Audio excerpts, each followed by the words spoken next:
ok? Hermenêutica bíblica. Aí, como você havia me perguntado, ele já inicia aqui com a definição. Ó.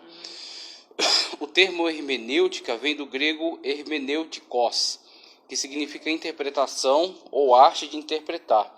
O vocábulo grego hermeneutes significa intérprete. Essa palavra deriva-se do nome de Hermes, tá certo? Que era tido como mensageiro divino e intérprete dos deuses, e que também era Deus, em minúsculo, né? Deus da eloquência, que os romanos chamavam Mercúrio. Então houve esse sincretismo entre os gregos e os romanos. Então os deuses gregos figuram também na mitologia romana com outro nome. Então o Hermes de lá é o Mercúrio daqui dos romanos. Tanto que naquela situação em que Paulo e Barnabé estavam pregando, aqueles cidadãos abordam eles, né, e por causa do milagre querem adorá-los, né, como se fossem deidades. E é interessante que chama Barnabé de Júpiter e chama Paulo de Mercúrio. Então Júpiter, porque Barnabé não é o que estava pregando naquele momento. Então o Júpiter é como se fosse um Deus supremo ao qual nós não temos tanto acesso. Então a gente não ouve a comunicação dele direta. Precisa do Mercúrio ou do Hermes na cultura grega, que recebe a mensagem de Júpiter e comunica aos homens. Seria um intercessor, né? Exatamente. Como Paulo aqui estava pregando, Paulo era o Mercúrio para eles. E aí eles foram para adorá-los, só que aí eles rasgam suas vestes e falam, né, nós somos homens como vocês. Paulo, então, é muito inteligente, né? já entende, já quebra ali toda aquela situação. Então, com essa descrição, a gente já entende por que eles aproveitaram o nome de Hermes para a construção de hermenêutica. Então Hermes fazia essa ponte, essa comunicação entre os deuses, que tem uma linguagem, né, típica deles e que é inacessível aos homens. Então o Hermes trazia essa mensagem dos deuses até a profetisa de Delfos, tá certo? Isso aqui é a tradição grega, né? A mitologia grega, trazia até a profetisa de Delfos, que entendia a mensagem de Hermes e comunicava ao povo através dos oráculos, né, das profecias, das adivinhações. Então, hermenêutica, ela busca nessa mitologia uma ilustração. É meramente isso aí. Não é que tem uma ligação direta entre vamos utilizar entendimentos da mitologia grega, de forma alguma. É simplesmente uma ilustração acerca da relevância. Exatamente. Principalmente que você vai ver aqui algumas ferramentas de linguagem que são empregadas aí na interpretação bíblica. E, por exemplo, uma que assusta um pouco o pessoal quando a gente fala acerca dela, é a questão do antropopatismo e do antropomorfismo. Então, o antropo, que é o ser humano, antropomorfismo, esse morfe é de forma. Então, o antropomorfismo você pega as suas formas, né, como a constituição humana, e você reflete isso em Deus para que você possa entender acerca de Deus. Ou tentar, pelo menos, né? Alguma coisa, exatamente. Tentar colocar Deus numa linguagem humana. Por isso que a gente diz que os olhos de Deus estão percorrendo toda a terra buscando um justo. Agora veja, o ser humano, como um corpo físico, dentro de um ambiente natural, precisa de olho. Sim. Que seja formado um olho para que ele enxergue. Só que Deus é espírito. Então Deus não precisa de um globo ocular. Né? As mãos de Deus estão estendidas, né, para curar. Exatamente. Então nós pegamos a imagem do homem que precisa de uma mão para agir, para interferir em alguma coisa, e nós refletimos esta imagem em Deus, porque se nós tentássemos entender Deus em si mesmo, o que fosse uma ontologia. Ontologia é o estudo da coisa em si mesmo. Tá? Então, vamos estudar este material. Por exemplo, vou estudar esse celular aqui. Então, eu vou desmontar ele aqui tudo, né, os parafusos, os componentes, tudo, e entender o celular. O celular funciona exatamente dessa maneira.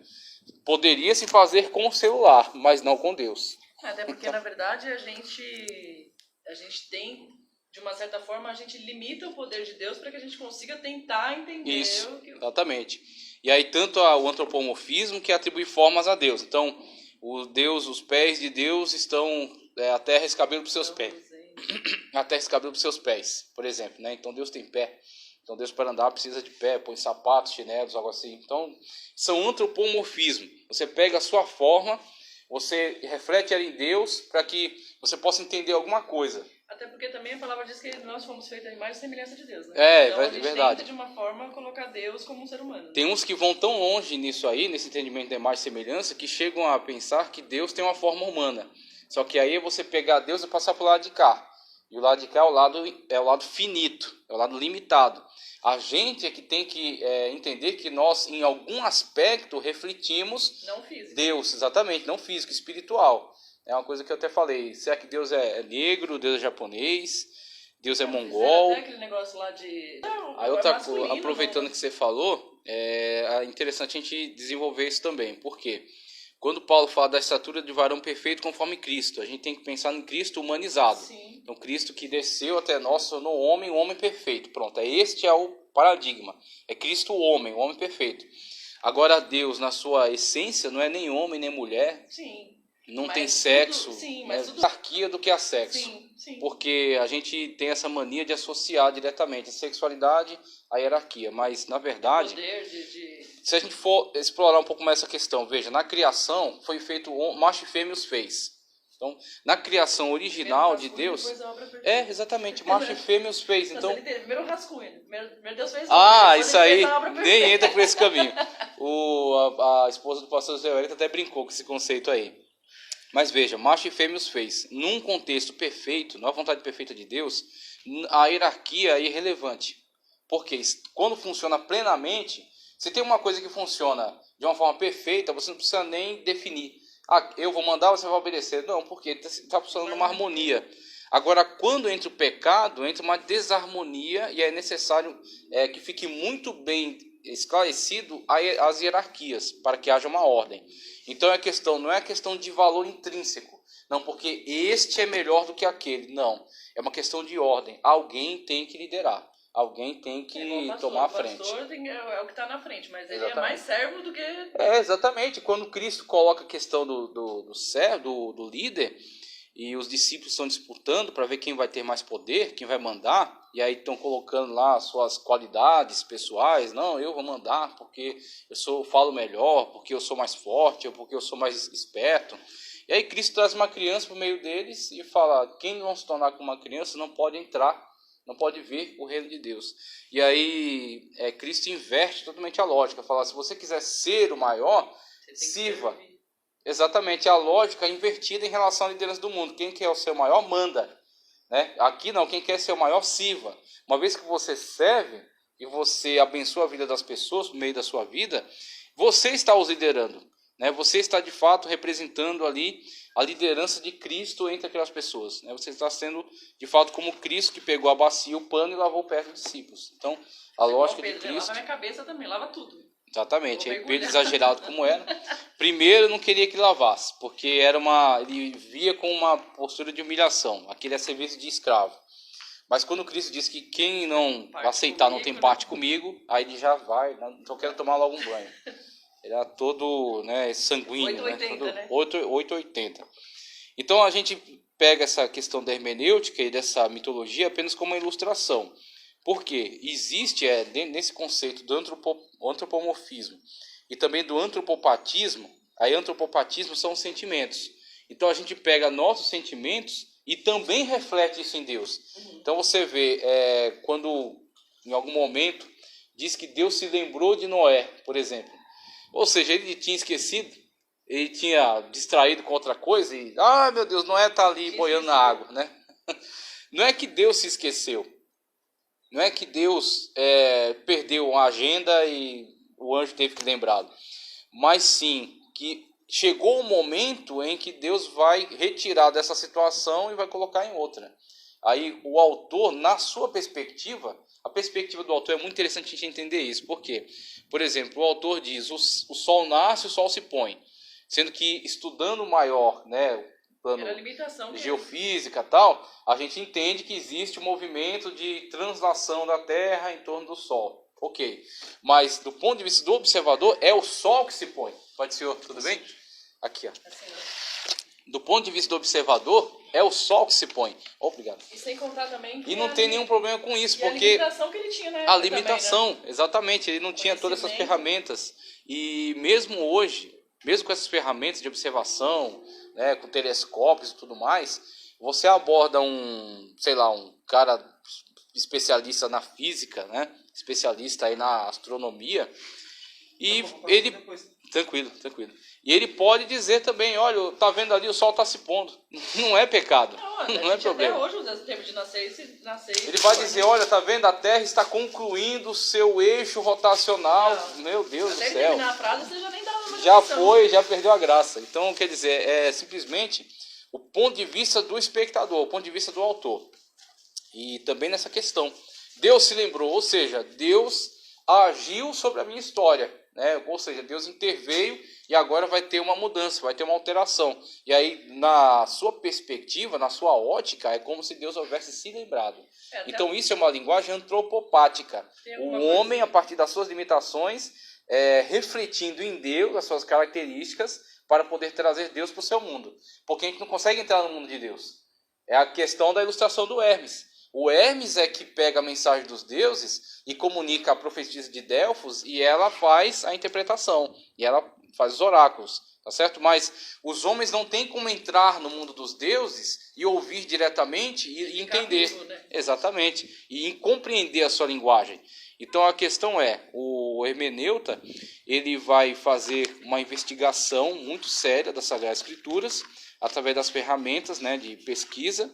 Ele vai compreender, e aí quando ele faz isso, ele também está fazendo uma viagem, ele também está fazendo uma ponte, né?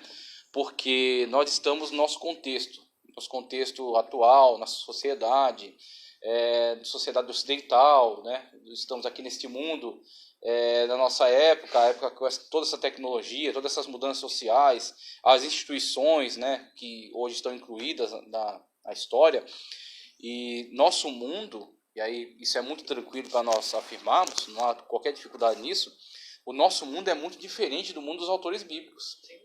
É muito diferente, né? Nós estamos num distanciamento muito grande em relação à sociedade, em relação à tecnologia, em relação às pesquisas na área científica, às informações históricas, às instituições. Então o que acontece? Para o povo em geral, para as pessoas em geral, o contato direto com a Sagrada Escritura, em relação às palavras assim, de uma interpretação mais simples, tudo bem. Os discursos de Cristo, por exemplo, né? Então, qualquer pessoa que tiver contato com a Sagrada Escritura em relação àquilo que é suficiente para a sua salvação, entenderá facilmente. Então, aquilo que é necessário para a salvação dos homens está muito claro, está colocado de uma forma bastante tranquila. Cristo, quando ele abordava, né, os ensinos fundamentais, ele colocava na linguagem acessível. Então, ele colocava em parábolas. Quando Cristo vai falar acerca da mensagem e da comunicação e da forma como as pessoas recebem essa mensagem, ele constrói a parábola do semeador. O semeador saiu a semear e parte da semente caiu à beira do caminho, parte caiu entre pedregais, espinhos e outra caiu em boa terra.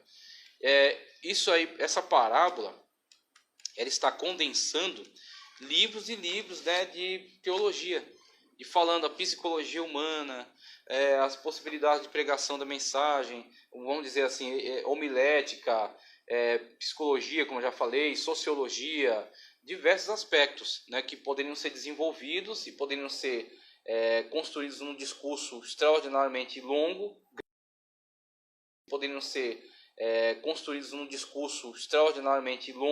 grande, entediante, maçante, e Cristo pega todo esse conteúdo e condensa ele numa parábola, né, e com imagens de uma forma tão direta.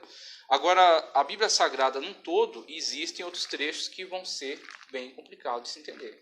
Então, por exemplo, o Apocalipse foi um livro que demorou para entrar no cânon, porque as igrejas, mesmo que elas tinham testemunho de que aqueles documentos eram antigos... Tem medo, né? Muita gente tem medo do Apocalipse. E o entendimento, porque tem muitas figuras assim, de metáforas, muitas alegorias, muita simbologia, muita tipologia. Então, os primeiros cristãos, eles demoraram na sua análise, porque eles não queriam admitir um livro que viesse a ser prejuízo para a igreja. Assim, eles levaram muito tempo analisando, até que ficaram tranquilos em relação ao aspecto canônico, né, em relação ao aspecto canônico do Apocalipse, e então ele passou a figurar no cânon de forma tranquila, mas ele demorou para entrar, por causa da dificuldade. E aí onde entra o hermeneuta. O hermeneuta vai fazer o quê? O que é que você vai estar adquirindo para poder fazer, colocar em prática? As ferramentas. Você vai adquirir as ferramentas, por meio das quais você faz a investigação, e faz essa investigação e trazendo entendimento, e principalmente você imergindo no mundo do autor, você precisa de contexto histórico, por exemplo. Por que ele disse isso nessa ocasião? O contexto histórico também vai ajudar você a entender. Por que isso se deu desta maneira?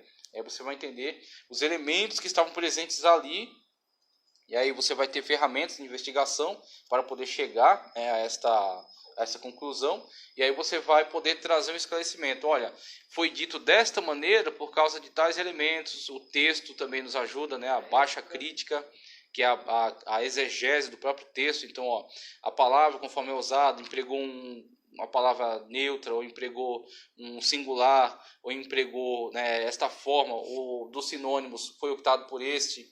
É como o estudo que eu estou fazendo aí, lá na igreja, eu estou postando os vídeos, e um deles falava acerca do início, né, do estudo em Gênesis 1, sobre a criação dos céus e da terra. E quando você aborda Gênesis capítulo 1, versículo 1, depois capítulo 1, versículo 2, você tem lá, no princípio criou Deus os céus e a terra era sem forma e vazia. Existem algumas teorias que foram levantadas e que durante muito tempo foram aceitas, chamada teoria da lacuna, que teria existido uma lacuna, um buraco de tempo, tá? Entre Gênesis 1 e 1, criou Deus os céus e a terra. No princípio criou Deus os céus e a terra. E aí diz, olha, isso aqui os céus, o mundo espiritual, né? E a terra antiga, que tinha toda uma população, tinha uns seres que são analisados aí pela ciência, os dinossauros, tal, estavam presentes lá naquela terra, tá? E aí pessoas como Dake, por exemplo, e tem outros autores, C. Scofield também partilhava dessa teoria, chamada teoria da lacuna, dizem, olha, houve um evento que Dake chama de dilúvio de Lúcifer, tá? E o dilúvio de Lúcifer pôs fim ao mundo antigo, tá ok? Da Bíblia Dake? Da Bíblia Dake, exatamente. Quando você vê Gênesis 1 e 2, né, e era terra sem forma e vazia, borru, torru, sem forma e caótica, vazia e desocupada, uma coisa assim, borru e torru. Ele diz, olha, isso aqui é o estado que ficou depois da queda, do dilúvio de Lúcifer. É o estado que ficou depois da queda. Dilúvio de Lúcifer ele chama, que é a queda de Lúcifer, quando Lúcifer é lançado dos céus. Essa pra mim, dilúvio de Lúcifer. Ele gosta de chamar de dilúvio de Lúcifer. E aí, porque o dilúvio de Noé, ele encerrou o mundo dos homens, né? Na época da consciência e tal. Eles dividem em dispensações. Que o buraco negro que tem, foi quando ele caiu, né? Tem várias conjunturas. O pessoal vai, aí inclui um monte de coisa, vai, né, jogando um monte de coisa. Então dizem, quando você tem, a partir de Gênesis 1 e 2, é uma recriação, não uma criação original. A criação original foi encerrada lá, né, com a queda de Lúcifer, que ele chama de dilúvio de Lúcifer. E aí ele desenvolve, né, toda essa teorização. E aí nessa lacuna que ele cria, ele pega toda aquela teoria científica evolução naturalista, né, que fala dos dinossauros, da evolução humana e tudo mais. Ele fala, olha, eles estão errados ao não reconhecerem que Deus que é o criador de tudo isso, porque eles dizem que surgiu de si mesmo. Mas no mesmo período de quem? Darwin, esse Dake? É depois, ele é posterior. O darwinismo já estava forte, e aí alguns teólogos começam a teorizar maneiras de absorver a teoria darwinista para não entrar em conflito com a Bíblia. Então o que eles vão fazer? Eles vão dizer, olha, o Darwin só errou ao não reconhecer que Deus é o criador de todas as coisas. Mas na verdade houve sim um processo evolutivo longo, tá? De milhões de anos. E esses milhões de anos podem ser jogados todos dentro dessa lacuna. Então houve o mundo antigo que de fato empregava esses milhões de anos, ele foi colocado um fim nele com essa queda de Lúcifer, e aqui a terra ficou sem forma e vazia, tá certo? Quando então Deus vai fazer a recriação. Então essa é a teoria da lacuna. Agora, um exemplo, o que a exegese pode te auxiliar. Para comprovar a teoria da lacuna, eles precisam muito de submeter a interpretação de Gênesis 1 e 2, e dentre a análise, né, do versículo, ressaltar que está no texto a palavra tornou-se. tá? Como resultado da queda de Lúcifer. Então ele diz, a terra tornou-se sem forma e vazia. Tornou-se borru e torru, vazia e desocupada. Ok? Então eles precisam que esta palavra seja ressaltada. Olha, aqui está tornou-se, para que seja justificado toda essa teoria. O problema é, o texto original não favorece a interpretação.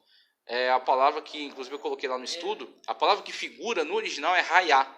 E raiá não é tornou-se, tá certo? Raiá é estava. Ou era, né? A palavra raiá era, estava. Então, estava não carrega, não favorece o significado de que ela ficou naquele estado em decorrência de um evento anterior. Mas sim, que ela estava daquela forma, daquela maneira. Então eles valorizavam mais a singularidade das palavras do que o próprio contexto do texto inteiro? Eles valorizavam mais a teoria, então eles construíram essa teoria, eles entendiam que ela funciona, e aí para que essa teoria seja justificada pelo texto, eles tentam enxergar no texto coisas que ele não favorece.